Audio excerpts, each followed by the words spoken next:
జమిలికి green signal Kovind committee నివేదికకు కేంద్ర cabinet ఆమోదం. శీతాకాల సమావేశాల్లో బిల్లు పెట్టే ఛాన్స్. దేశవ్యాప్తంగా లోక్సభ అసెంబ్లీ ఎన్నికలు ఒకేసారి. ఆ తర్వాత 100 రోజుల్లోపే స్థానిక సంస్థలకు ఎలక్షన్లు. డబ్బు టైం ఆదా అవుతుందన్న కమిటీ. 18వ రాజ్యాంగ సవరణలకు సిఫార్సు. 1 నేషన్ 1 ఎలక్షన్ను వ్యతిరేకిస్తున్న ప్రతిపక్షాలు. ఆచరణలో సాధ్యం కాదంటున్న 15 పార్టీలు. పార్లమెంట్లో బిల్లును అడ్డుకుంటామని హెచ్చరిక అంటూ. యాక్చువల్గా ఎందుకు అడ్డుకుంటా అన్నారో ఒకసారి మీకు ఎక్స్ప్లెయిన్ చేసే ప్రయత్నం చేస్తా. వీళ్ళ ఉద్దేశం ఏంటిదంటే 1 నేషన్ 1 ఎలక్షన్ పెడితే ఓకే, కానీ ఆ డబ్బు టైం కలిసి వస్తుందని మీరు చెప్తారు కదా. మరి అట్లా అనుకుంటే ఒక 20 ఏళ్ళకి పెట్టేస్తే అయిపోతుంది కదా. ఇక ప్రజాస్వామ్యం ఏమున్నది?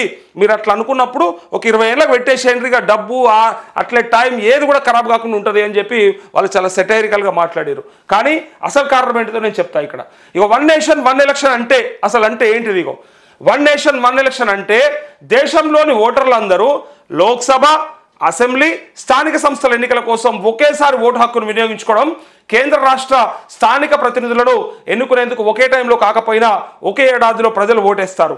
ఇటీవల ఏపీ, అరుణాచల్ ప్రదేశ్, సిక్కిం, ఒడిశా అసెంబ్లీ, లోక్సభ స్థానాలకు మాత్రమే ఎన్నికలు జరిగాయి. బుధవారం అంటే నిన్న జమ్మూ కాశ్మీర్లో ఎన్నికలు జరిగాయి. వచ్చే నెలలో మళ్ళీ హర్యానా ఉంది. ఏడాది చివరిలో జార్ఖండ్, మహారాష్ట్రలో కూడా ఉంది. సో జార్ఖండ్, మహారాష్ట్రలోనూ ఎన్నికలు నిర్వహించనున్నారు కాబట్టి మిగిలిన రాష్ట్రాల అసెంబ్లీల పదవీ కాలాలు వేరువేరుగా ఉన్నాయి. కేంద్ర కేబినెట్ ఆమోదించిన 1 నేషన్ 1 ఎలక్షన్ ఆర్డినెన్స్ చట్టరూపం దాల్చితే దేశవ్యాప్తంగా ఒకేసారి లోక్సభ, అసెంబ్లీ ఎన్నికలు జరుగుతాయి. తర్వాత 100 రోజుల్లోనే స్థానిక సంస్థల ఎన్నికలు కంప్లీట్ చేస్తారు అంటూ వీళ్ళు చెప్పేది ఏం లేదు. జమిలీ ఎన్నికలు అంటే కన్ఫ్యూజన్ ఏం లేదు. చాలామంది ఏంటిదా అని అనుకుంటారు. అసలు జమిలీ ఏంటిదని. ఈ జమిలీ ఎన్నికలు ఫర్ సపోజ్ ఇప్పుడు మనం ఏం చేసినాం, మనదే గుర్తుపెట్టుకుందాం, మనదే మాట్లాడుకుందాం. మందిది ఎందుకు? ఫస్ట్ తెలంగాణ ముచ్చట మాట్లాడుకుంటే మనకు ఒక క్లారిటీ వచ్చేస్తుంది. ఇది తెలంగాణ. ఈ తెలంగాణలో మనం ఎప్పుడు వేసినాం? 2023 నవంబర్లో మనం ఓటేసినాం. ఎప్పుడు? దేనికి? ఇది అసెంబ్లీకి. మన అసెంబ్లీకి వేసుకున్నాం. మన అసెంబ్లీకి నిలబడితే కేసీఆర్ ఓడిపోయి రేవంత్ రెడ్డి గెలిచిండు. ఇక్కడ ఏం చేస్తాం? మళ్ళా 2024 ఏప్రిల్లో మొన్న వేస్తాం కదా. సో అది పార్లమెంట్కే ఇష్టం. దీంతోపాటు ఇప్పుడు 2025కి వచ్చే వరకు అంటే నాకు తెలిసి జనవరిలో, ఫిబ్రవరిలో లేదా ఈ ఇయర్ డిసెంబర్లోనో జరిగే అవకాశం ఉంటాయి local body elections. Local bodies అంటే సర్పంచ్, అట్లే ఎంపీటీసీ, జెడ్పీటీసీ. సో ఈ ఎన్నికలు ఉంటాయి. ఇవన్నీ వేరువేరు టైంలో జరిగే కంటే ఒకేసారి చేస్తే ఎట్లా ఉంటుంది అనేది లెక్క. ఇక్కడ మన రాష్ట్రం ముచ్చట్నే ఇది. అయితే దీంతో పాటు ప్రతి రాష్ట్రంలో, పక్క రాష్ట్రంలో మొన్న పార్లమెంట్ ఎన్నికలతోనే అయినాయి ఏపీలో. సో ఇట్లా ఒక్కొక్క రాష్ట్రంలో ఒక్కొక్కసారి జరుగుతూ ఉన్నాయి కదా. ఇట్లా జరగడం వల్ల అభివృద్ధికి ఆటంకం ఏర్పడుతూ ఉంది. అక్కడక్కడ ఎలక్షన్ కోడ్ ఉండడం వల్ల డబ్బు, టైం అంతా వృధా అవుతూ ఉంది. అంతా కలిపి ఒకేసారి పెడితే ఎట్లుంటుంది అనేది వీళ్ళు చెప్పే ముచ్చట. అయితే అన్నీ కలిపి ఒకేసారి ఎన్నిక అంటే మనం పోయి ఒకేసారి మన సర్పంచ్ని ఎన్నుకోవాలి. అక్కడ ఓటేసేటప్పుడు మన ఎమ్మెల్యేని ఎన్నుకోవాలి. అప్పుడే అదే ఓటు. ఒక ఓటు సర్పంచ్కి వేయాలి, ఒక ఓటు ఎమ్మెల్యేకి వేయాలి, ఒక ఓటు ఎంపీకి వేయాలి. ఈ 3 ఓట్లు వేస్తే మనకు ఆ 3 పనులు అయిపోతాయి. ఇంకా జెడ్పీటీసీ, ఎంపీటీసీ కూడా ఉంటుంది. అయితే ఇక్కడ ఈ స్థానిక సంస్థలకు సంబంధించి వీళ్ళేమంటారంటే ఒకవేళ అయితే ఒక 100 రోజుల్లోపే అంటే ఒక 3 నెలల్లో, ఒక 1 ఇయర్ లోపే ఎటు పెట్టి 1 ఇయర్ లోపే అందరి కంప్లీట్ అయిపోయేలాగా చేస్తే బాగుంటుంది అని చెప్పి అంటూ ఉన్నారు. అంటే ఇక్కడ కొన్ని ఇబ్బందులు ఏర్పడతా ఉంటాయి. ఇక ఎందుకంటే కేసీఆర్ 2018లో ముందస్తుకు ఎట్లా పోయిండో అక్కడ అదే పరిస్థితితో 2023లో కూడా పోవాల్సి వచ్చింది. మనం కూడా ముందుకే ఆ రోజు ముందుకు పోయినందుకు ఇప్పుడు ముందుకు పోయినాం. 6 నెలలు ముందుకు పోయినందుకు. లేకపోతే ఏపీతో కలిపే అయ్యేది మనది కూడా. ఏపీ అండ్ తెలంగాణ ఒకేసారి జరిగేది. కానీ ఇక్కడ ఏం జరిగింది? ఇక్కడ అంటే ఆనాడు రాష్ట్రం విడబడ్డ తర్వాత 2014లో ఒకేసారి అక్కడ ఎన్నికలు జరిగినాయి. అయితే 2019లో జరగాల్సిన ఎన్నికకు కేసీఆర్ 6 నెలలు ముందు పోవడం వల్ల మనకి ఒక 6 నెలలు ముందుగా జరిగిపోయినాం. సో ఇట్లా జరగడం వల్ల పూర్తిగా ఒకదానికొకటి పొంతన లేకుండా రాష్ట్రాల మధ్య ఒకేసారి జరగాల్సినటువంటి ఎన్నికలు వేరువేరుగా జరగడం వల్ల ఇబ్బందులు వస్తున్నాయని చెప్పేసి వీళ్ళు చెప్తా ఉన్నారు. వీళ్ళు అంటే కేంద్ర ప్రభుత్వం. ఇప్పుడున్నటువంటి కేంద్రం ఆలోచన చేసి జమిలి ఎన్నికలు పెట్టి ఒకేసారి కంప్లీట్ చేద్దాం, ఒకే సంవత్సరంలో కంప్లీట్ చేద్దాం, దేశంలో ఇంకెక్కడ ఎన్నిక జరగకూడదు అని అంటా ఉన్నారు. ఎందుకంటే నిన్న బుధవారం నిన్ననే జమ్మూ కాశ్మీర్లో ఎన్నికలు జరిగినాయి. సో నిన్న జరిగిన ఎన్నిక ఉంది కదా, ఇట్లా ఒక్కొక్కసారి ఒక్కొక్క చోట జరుగుతూ ఉంటాయి. ఇయర్ ఎండింగ్లో కొన్ని ఉన్నాయి. మళ్ళీ ఇట్లా జరగడం కంటే ఇక ఫైనల్గా ఒకే సంవత్సరంలో అన్ని రాష్ట్రాలకు పెట్టేసి అన్ని ఎన్నికలు ఒకేసారి కంప్లీట్ చేసేస్తే ఇంకా ఎన్నికలు అనేది మళ్ళీ వినపడకూడదు అనేది వీళ్ళ ముచ్చట. ఎవరిది? కేంద్రంది. కానీ ప్రతిపక్షాలు ఏమంటారంటే ఇంట్లో 15 పార్టీలు వ్యతిరేకిస్తూ ఉన్నాయి. దానికి కారణం ఏంటిదో ఇక వాళ్ళే చెప్తారు, వినాలి మనం ఇక్కడ. దానివల్ల ఎందుకోసం అంటే వాళ్ళు ఎందుకు వ్యతిరేకిస్తారు అనేది ఇక్కడ చూడండి. ఫస్ట్ పార్లమెంట్లో బిల్లును కూడా వ్యతిరేకిస్తారట, అడ్డుకుంటారట. వన్ నేషన్ వన్ ఎలక్షన్ ప్రతిపాదనకు కేంద్ర కేబినెట్ ఆమోదం తెలిపింది.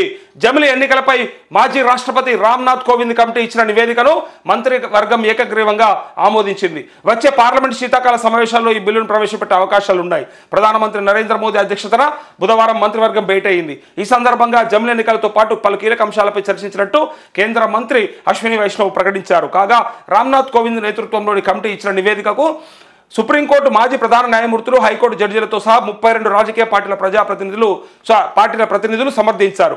జమిలి ఎన్నికల నిర్వహణ కోసం 18 రాజ్యాంగ సవరణలను ఈ హైలెవెల్ కమిటీ సిఫార్సు చేసింది. కాగా వన్ నేషన్ వన్ ఎలక్షన్ను ప్రతిపక్షాలు తీవ్రంగా వ్యతిరేకిస్తున్నాయి అంటూ ఈ తీవ్రంగా ఎందుకు వ్యతిరేకిస్తున్నాయి అనేది మనం ఒకసారి ఇక్కడ చూద్దాం. ఎందుకంటే రాజ్యాంగ విరుద్ధమని ఫస్ట్ కాంగ్రెస్ నుంచి ప్రధాన ప్రతిపక్షమైన కాంగ్రెస్ చెప్తున్న మాట ఏంటిదో మనకు తెలవాలి. ఫస్ట్ ఎందుకు చెప్తా ఉన్నారు అనేది ప్రజాస్వామ్యంపై దాడిగానే భావిస్తామని ఖర్గే అంటా ఉన్నాడు. జమిలి ఎన్నికలను వ్యతిరేకిస్తున్న 15 ఆపోజిషన్ పార్టీలు పార్లమెంట్లో బిల్లును అడ్డుకుంటామని వ్యతిరేకం. అట్లే వీళ్ళతో పాటు జమిలికి మేం వ్యతిరేకమని ఎంఐఎం చీఫ్ అసదుద్దీన్ ఓవైసీ ఎట్లయినా వ్యతిరేకమే. ఒకవేళ ఇది కాక ఏది పెట్టినా అయినా వ్యతిరేకమే.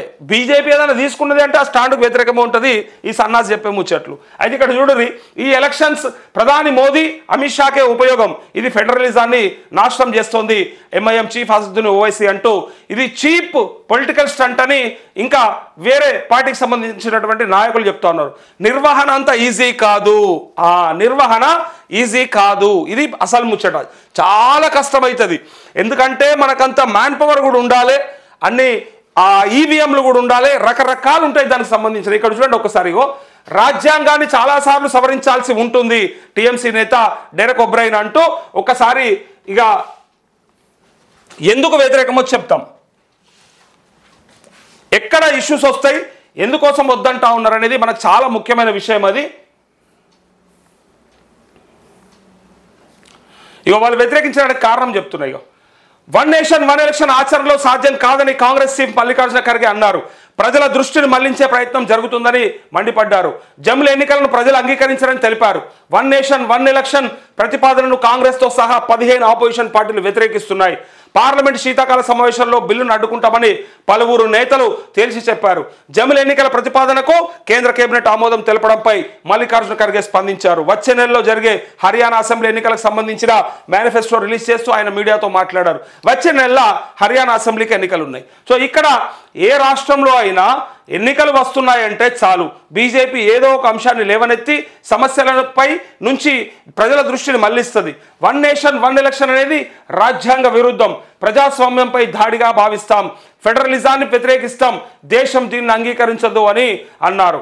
అలాగే జమిలి ఎన్నికలకు ఆమ్ ఆద్మీ పార్టీ ఎంపీ సందీప్ పాఠక్, అట్లే జార్ఖండ్ ముక్తి మోర్చా జేఎంఎం ఎంపీ మహువాజీ, కాంగ్రెస్ నేత హరీష్ రావత్ వ్యతిరేకించారు. మణిపూర్ కాంగ్రెస్ వర్కింగ్ ప్రెసిడెంట్ దేశ్ బ్రా సింగ్, అట్లే శివసేన యూబీటీ అధికార ప్రతినిధి MP Arvind Sawant, MLA Aditya Thackeray, Jharkhand CM Hemant సోరెన్తో పాటు పలు పార్టీ నేతలు జమిలి ఎన్నికలను వ్యతిరేకించారు. పార్లమెంట్లో బిల్లు పాస్ కాకుండా అడ్డుకుంటామని తెలిసి చెప్పారంటూ ఇక ఎవరెవరు ఏమన్నారో ఒక్కసారి చూడండి. ఇక్కడ బీజేపీది cheap political stunt. One nation one election అనేది బీజేపీ చీప్ పొలిటికల్ స్టంట్. ఏకకాలంలో ఎన్నికలు కోరుకుంటుంటే హర్యానా, జమ్మూ కాశ్మీర్తో పాటు మహారాష్ట్రకు ఎన్నికలకు ఎందుకు నిర్వహించలేదు?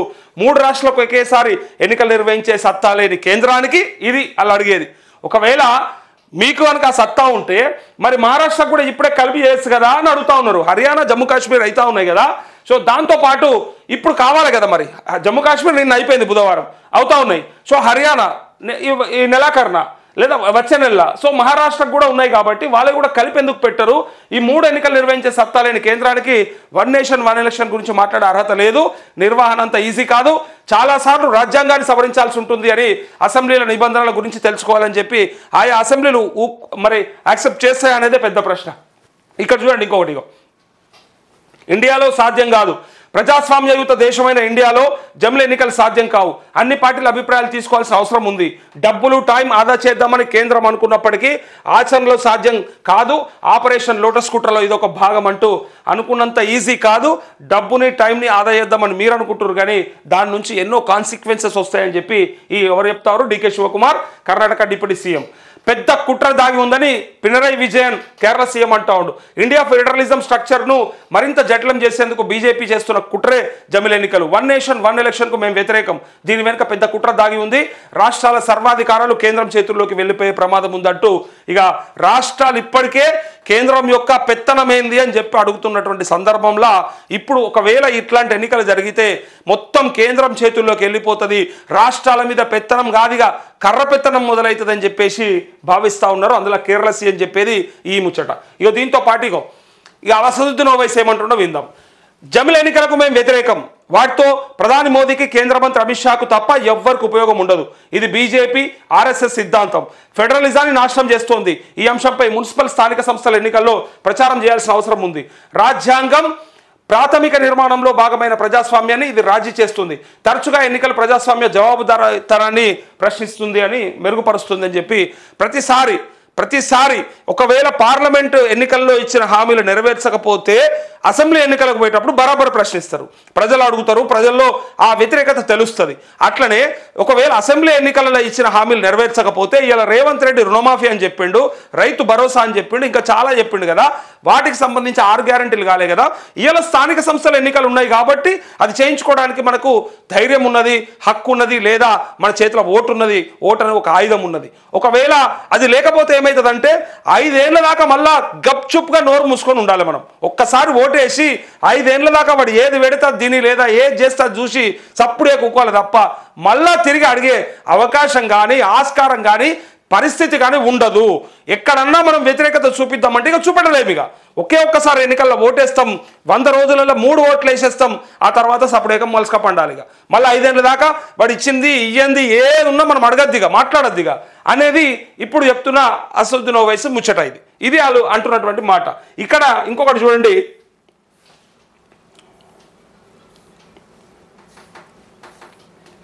కమిటీ ఏం సిఫార్సు చేస్తుందో చూద్దాం. అసలు ఆ సిఫార్సులను బట్టి మనకు అర్థమవుతుంది అసలు ఎందుకు సిఫార్సులు చేస్తూ ఉంది. ఆ ప్రధాన సిఫార్సులు ఏంటియో. వన్ నేషన్ వన్ ఎలక్షన్ కోసం మాజీ రాష్ట్రపతి రామ్నాథ్ కోవింద్ నేతృత్వంలోని హై లెవెల్ కమిటీ ప్రధానంగా 6 సిఫార్సులు చేసిందట. 6 ఏంటి అంటే ఇందులో 1951, 67 మధ్య ఏకకాలంలో ఎన్నికలు జరిగాయని గుర్తు చేసింది. ఒకసారి జరిగినాయి.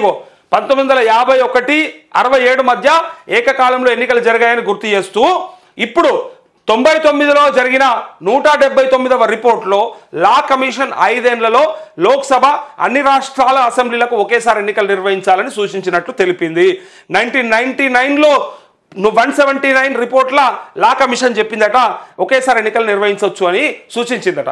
2015లో మళ్ళీ పార్లమెంటరీ కమిటీ 79వ నివేదికలు కూడా 2 దశల్లో ఏకకాల ఎన్నికలకు సంబంధించిన సిఫార్సులు చేసిందని చెప్పింది.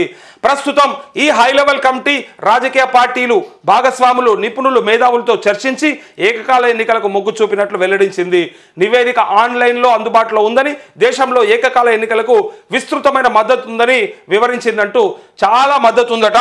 మరి మద్దతు 15 పార్టీలు అయితే మద్దతు తెలపము, పార్లమెంట్లో ఖచ్చితంగా కూడా ఆ బిల్లును వ్యతిరేకిస్తాము, ఆ బిల్లును పాస్ కాకుండా చేస్తామని చెప్పి వాళ్ళు అంటూ ఉన్నారు. కానీ ఇక్కడ కేంద్ర ప్రభుత్వం మాత్రం ఇలా బీజేపీ మాత్రం ఎట్టి పరిస్థితుల్లో ఎన్డీఏ ప్రభుత్వం మేము అనుకున్నది వన్ నేషన్ వన్ ఎలక్షన్ చేసి తీరుతామని వాళ్ళు కంకణం కట్టుకోరు. ఇక్కడ మరి ఇది ప్రజాస్వామ్యానికి పెద్దపీట వేస్తామని చెప్పినటువంటి నరేంద్ర మోదీ ప్రభుత్వం మరి ఇట్లాంటి డిసిషన్ తీసుకోవడం వల్ల రేపు భవిష్యత్తులో మరి ఎట్లయినా వ్యతిరేకత చూపెట్టాల్సిన సందర్భంలో ప్రజల నుంచి మరి ఏ ఎన్నికలు లేనప్పుడు ఏ రూపకంగా చూపిస్తారు? మీడియా పైన ఆంక్షలుండి మీడియా కూడా మాట్లాడకపోతే అట్లే ప్రజలలో కూడా ఇంకా ఓటు వేసే అవకాశం లేనప్పుడు వ్యతిరేకతను ఏ రకంగా చూపెట్టే పరిస్థితి లేకపోతే భవిష్యత్తు మరి ఎట్లా ఉంటుంది? 5 ఏళ్ల దాకా వాళ్ళు చెప్పిన మరి చూసుకుంటా కుసునుడైనా లేదంటే ఏమన్నా అవకాశం ఉంటుందా అనేది ఇప్పుడు ఈ ఎన్నికలలో అంటే ఇప్పుడు వీళ్ళు పెట్టే బిల్లో దాన్ని బట్టి చర్చలో పార్లమెంట్లో జరిగే చర్చలో మనకు క్లారిటీ వస్తుంది.